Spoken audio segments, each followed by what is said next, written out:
Hello! இன்னைக்கு கேரளால ரொம்ப ட்ரெண்டிங்கா போயிட்டு இருக்கிற ஒரு ஹெல்த்தி ஸ்நாக்ஸ் தாங்க இந்த வீடியோல நீங்க பார்த்துட்டு இருக்கீங்க. அதுக்கு ஒரு கைப்பிடி அளவுக்கு குட்டி குட்டியா கட் பண்ண சிக்கன் பீசஸ் எடுத்துக்கிறேன். 4 பல்லு பூண்டு, வரமிளகாய், முட்டை இது எல்லாமே ஆவியில வச்சு எடுக்கணும். இட்லி தட்டுல. அதுக்காக ஒரு கைப்பிடி அளவுக்கு சிக்கன் எடுத்தோம் இல்லையா? அத வந்து குட்டி குட்டியா கட் பண்ணிட்டு மஞ்சள் தூள், பெப்பர் தூள், உப்பு சேர்த்துட்டு மிக்ஸ் பண்ணி வச்சுக்கிறேன். ஒரு 4 பல்லு பூண்டு ஒரு குழியில வச்சாச்சு. வரமிளகாய் 2 வரமிளகாய் எடுத்துக்கிட்டேன்.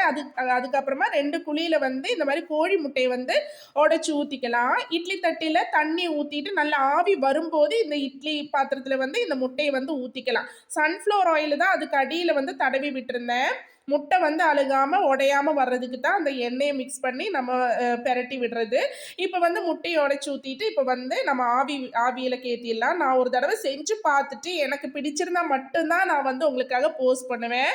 அப்போ இது ரொம்ப டேஸ்டா இருந்துச்சுங்க. நான் எதிர்பார்த்ததை விட ரொம்ப டேஸ்டா இருந்ததுனால தான் உங்களுக்காக போஸ்ட் பண்றேன். இப்போ வந்து ஆவியில வெந்ததும் முட்டையெல்லாம் எடுத்தாச்சு. நல்லா வெந்துருச்சுங்க 10 நிமிஷத்துல. அதுக்கப்புறமா இந்த முட்டையெல்லாம் எடுத்துட்டு வரமிளகாய் அதே மாதிரி வெள்ளைப்பூண்டு 4 வெள்ளைப்பூண்டு வச்சிருந்தோம் இல்லையா, அது நல்லா குக் ஆகி வந்துருச்சு. அதுக்கப்புறம் இதையெல்லாம் போட்டு மிக்ஸ் பண்ணி அரைச்சி எடுக்கணும். சிக்கனும் வந்து நல்லா வெந்ததும் அதை வந்து கையாலேயே வந்து பிச்சு எடுக்கிறதுக்காக வேறொரு பாத்திரத்தில் வந்து எடுத்து வச்சாச்சு தனியாக. இப்போ வந்து எண்ணெய்லாம் போட்டு மிக்சியில் அரைக்கணும்னா 2 கோழி முட்டை, அதுக்கப்புறமா 4 வெள்ளைப்பூண்டு, 2 வரமிளகாய், அதுக்கப்புறமா தயிர் வந்து புளிக்காத தயிர் வந்து ஒரு கப் அளவுக்கு ஊற்றிக்கோங்க. அதுக்கப்புறமா பால், உப்பு, வினீகர் சேர்த்துட்டு அதிகமாக நீங்கள் வந்து தயிர் பால் வந்து ஜாஸ்தி சேர்த்துடுங்க, ரொம்ப தண்ணியாட்டாரும் ஆயிரும். ஸோ அதனால நீங்கள் பார்த்து சேர்த்துக்கோங்க. இப்போ வந்து சிக்கன் பீசஸை நம்ம கையாலே பிச்சு வச்சிருந்தோம் இல்லையா, அதையும் போட்டுட்டு கொஞ்சமாக வெங்காயம் போட்டிருக்கேன்.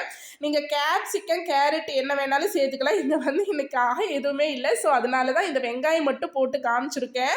ஸோ இப்போ சிம்பிளாக வந்து ப்ரெட்டை எடுத்துட்டு அதுக்கு நடுப்பக்கம் இந்த மாதிரி வச்சுட்டு அடுத்த ஒரு ப்ரெட்டை எடுத்து மேலாப்பில் மூடி வச்சு சும்மா நம்ம தவா ஃப்ரை பண்ணி எடுத்தால் ரொம்ப சூப்பரான சாண்ட்விச் வந்து இங்கே ரெடி ஆயிடுச்சுங்க. ரொம்ப டேஸ்ட்டாக இருந்துச்சு. கண்டிப்பாக நீங்களும் இந்த ஹெல்த்தி ஸ்நாக்ஸ் வந்து இஃப்தாருக்காக பண்ணுங்கள்.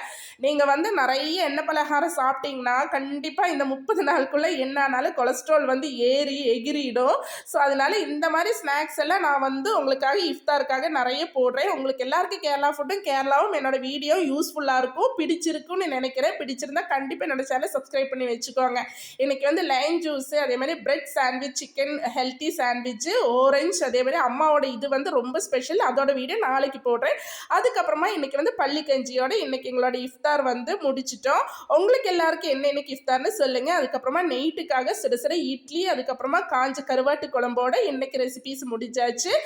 அதுக்கப்புறம் கொஞ்சமா சிக்கன் குழம்பு இருந்துச்சு, அதுவும் கொதிக்க வச்சு எடுத்துட்டு ஓகே பாய். நெக்ஸ்ட் வீடியோல மீண்டும் சந்திக்கலாம். பிடிச்சிருந்தா சப்ஸ்கிரைப் பண்ணி வச்சுக்கோங்க. Okay bye.